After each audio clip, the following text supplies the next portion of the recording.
Jadi seperti memutar film Cada, ini seperti film dokumenter yang diulang lagi, ada lagi pada zaman reformasi. Konflik partai baru, perpecahan dari partai sebelumnya, atau partai baru hasil fusi beberapa partai adalah fenomena lama dalam politik.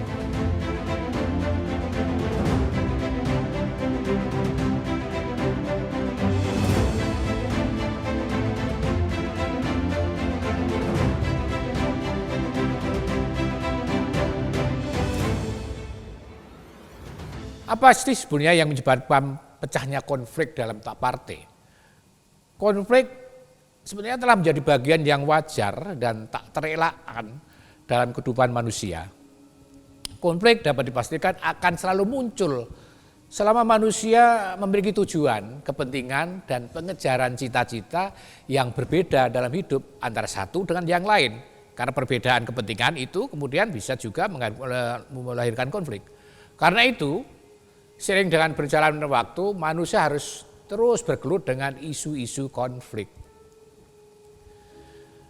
Konflik sering pula dikaitkan dengan konsep yang terkait dengan kepentingan antagonistik, kesalahpahaman, persaingan, kepentingan dan tujuan yang secara logis tidak dapat didamaikan, ketegangan yang berlawanan, persaingan, manuver politik, dan perilaku permainan.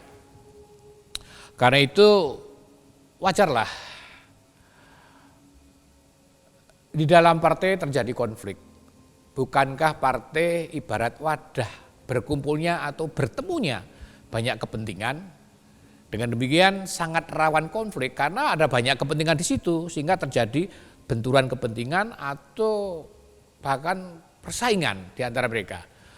Partai politik sebagai organisasi modern akan selalu dihadapkan pada realitas konflik antar sesama anggota partai. Apalagi ada yang mengatakan, seorang pakar politik dari Inggris, Andrew Haywood, yang mengatakan demikian, all politics is about power.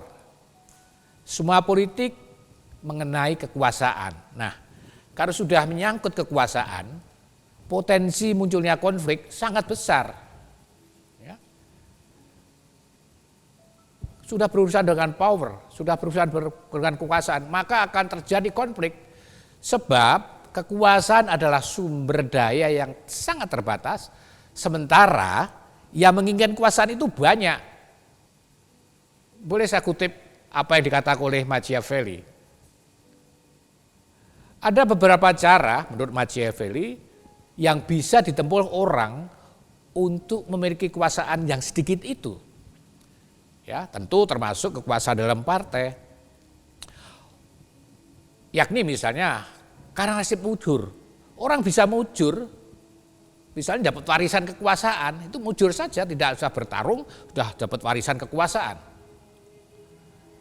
Bisa juga mengandalkan kekuatan senjata, merebut kekuasaan misalnya dengan kudeta seperti yang terjadi misalnya di Myanmar misalnya, atau mungkin juga di Mesir pada beberapa waktu yang lalu. Juga yang lebih sahih adalah lewat jalur konstitusional. Artinya apa? Lewat jalur pemilu atau kongres atau dan lain sebagainya untuk memilih seorang pimpinan sebagai ketua. Ya. Dan yang terakhir menggunakan cara licik serta kejam. Nah ini bisa macam-macam untuk cara licik dan kejam ini bentuknya. Ya, mengundang intervensi asing dan sebagainya. Jadi itu cara orang menurut Machiavelli bagaimana caranya merebut kekuasaan.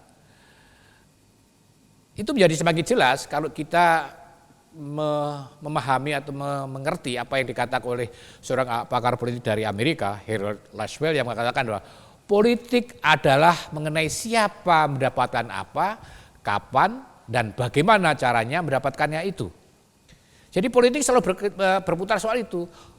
Siapa dapat apa, kapan itu didapat, dan bagaimana cara mendapatkannya.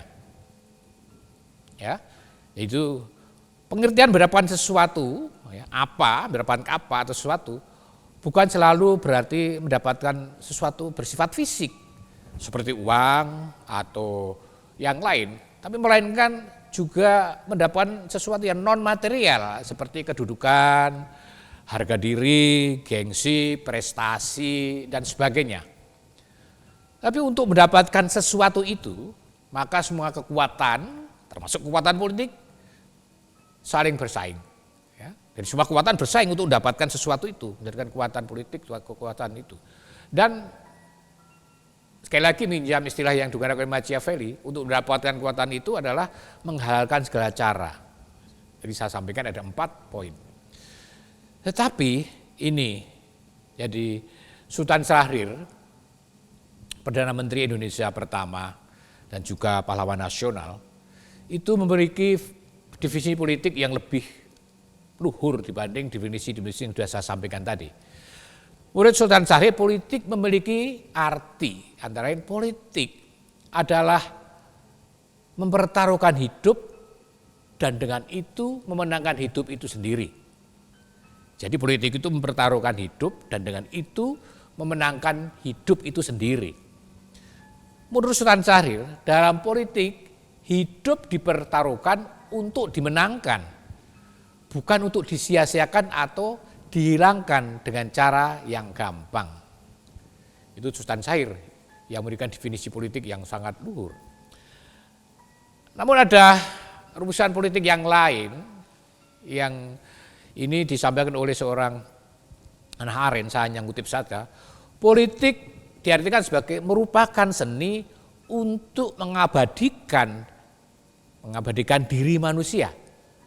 Seni untuk dikenang oleh semua warga negara dan dicatat sejarah karena jasa-jasanya dan prestasinya dalam membangun kehidupan bersama. Jasa dan prestasi itu menandai kepedulian seseorang terhadap kehidupan bersama yang memberikan bobot identitas seorang politikus.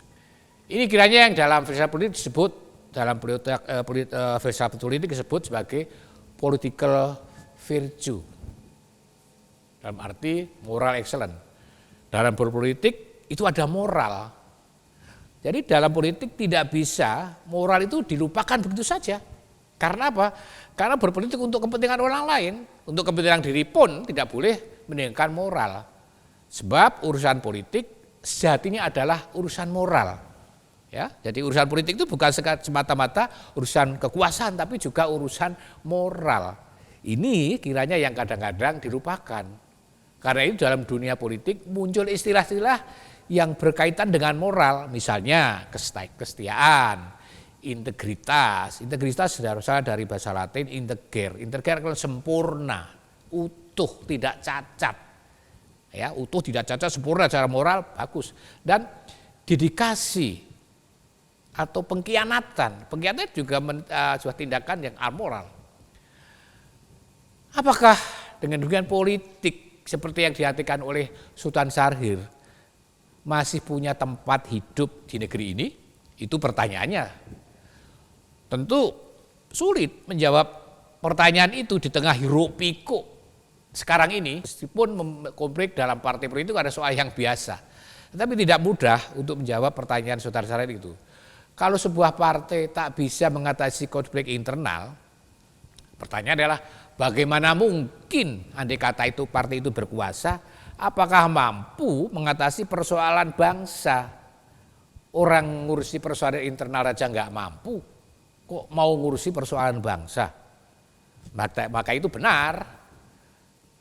Tulisan yang dikirim seorang kawan saya yaitu Imelda lewat WA, mungkin karena dia sudah bosan urusan politik, lalu dia menulis, Mas, ngomongin politik itu secara terbuka hanya nurunan imun saja.